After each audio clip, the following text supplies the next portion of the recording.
Did an eye just appear on your return loss result? It's nothing to worry about. It's caused by something called the 3dB rule. Let me explain how it works. So indeed I have I next to return loss, and what that's telling me is the insertion loss for all four pairs never reached 3dB, and as a result the return loss measurement was not evaluated against the limit line. Let's hit the Enter key and the F3 key to take a look at the worst performing pair, pair 4-5. You'll notice that the entire limit line is black, indicating that at every frequency point, the insertion loss for pair 4-5 never got to 3dB. If I hit the Exit key and go and look at the insertion loss for that pair 4-5, indeed we can see the insertion loss never reached 3dB. So the entire measurement was ignored. Now the 3dB rule is applied to all links. So let's go and look at another example. In this example here, we have our traditional tick mark next to return loss, but the 3dB rule did play a part in the result here. If I hit the Enter key and the F3 key to find the worst performing pair, pair 7-8, there's a couple of things that you'll notice. The first thing is the cursor is saying that at 248 MHz, that's the closest point to the limit line. Well, at the lower frequencies, that's the closest point to the limit line.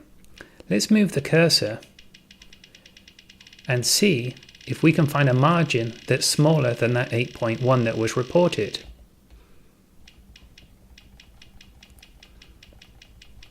I think it's somewhere down here.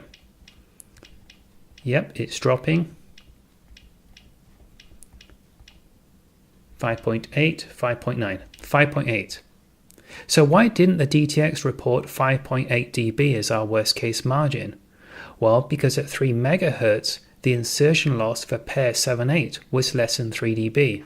And we know that because that part of the limit line is black. If you look carefully, the limit line changes from black to red. Let's move the cursor across to where it changes from black to red.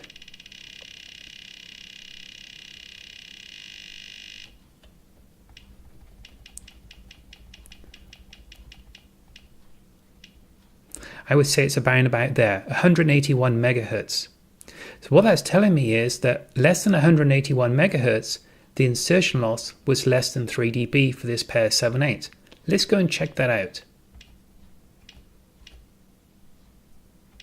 Remember, it's pair 7-8 we're interested in on this occasion.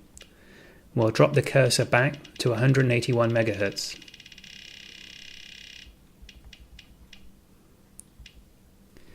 And at 181 MHz, our insertion loss is 2.9 dB. If I go to 181.5 MHz, our insertion loss becomes 3 dB. Hence, our return loss measurement is only evaluated 181.5 MHz onwards for that particular pair. So again, if we go back to our return loss trace, 7-8, where the black line is, we don't evaluate the return loss. Where it turns red, that's where the insertion loss for this pair 7-8 is 3 dB or greater, and we make the evaluation. And that is defined in all of the major cabling standards.